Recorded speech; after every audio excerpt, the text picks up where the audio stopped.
Secret number 5 is to hold on, don't let go. This sounds like a radical idea at first. Conventional wisdom says to let go, move on, come back to life as it has been. It's not necessary. New ideas say that we don't, in fact, have to let go in order to grieve well. In fact, we often do better if we find a way to hold on. People die, but relationships don't die. If you think about how we maintain our relationships, we're not with the people we care about 24 hours a day. And during the time when we're not with them, we carry them with us in our minds and in our hearts. We know what they would say in a situation. We know what their reaction would be to the things that we're going through. They're with us even though they're not with us physically.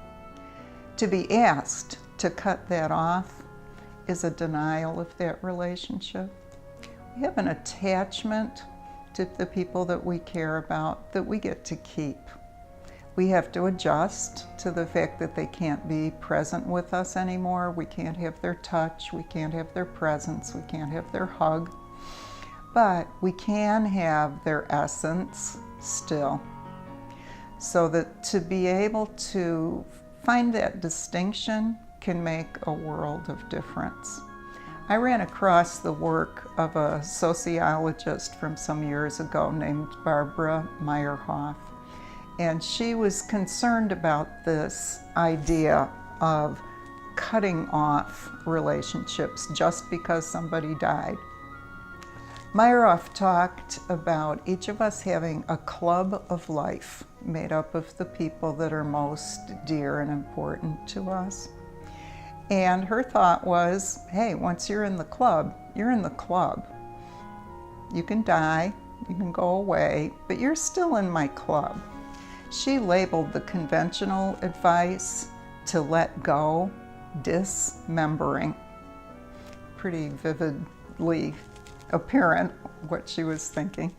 And she called the idea of recrafting the relationship so that you can still hang on to it, remembering. And that thought has guided much of my thinking about how do we actually maintain the attachment, which has been a strong and healthy part of our lives, even when someone is no longer alive. And I ran across her through a social worker named Lorraine Hedke, who's been a hospice social worker and has done a great deal of thinking and working on this concept. She tells a story about her own life where she had her young daughter listen to story after story after story of Lorraine's own mother, who had passed away before her daughter was born, so that she was building a bridge between her own mother and her own daughter to have a relationship happen between the two of them so that her daughter could experience the warmth and the comfort of her grandmother's presence in her life too.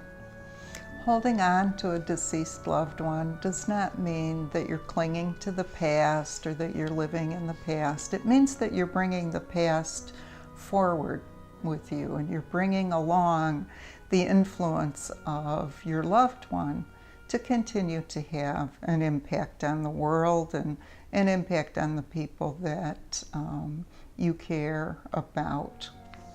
What that means is that your life story continues to have room for that loved one, so that the enjoyment and the positiveness of the relationship that you shared gets to continue to be part of your life.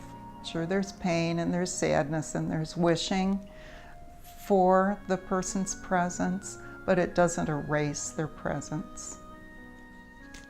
One thought about those times when you so wish that you could have the company of the person who's died is to do what you can to bridge the gap. Write a letter, talk out loud, People do that, you know. Nobody wants to admit it, but people continue to talk to their loved ones even after they've died. You'll probably find that you can imagine what he or she would say back.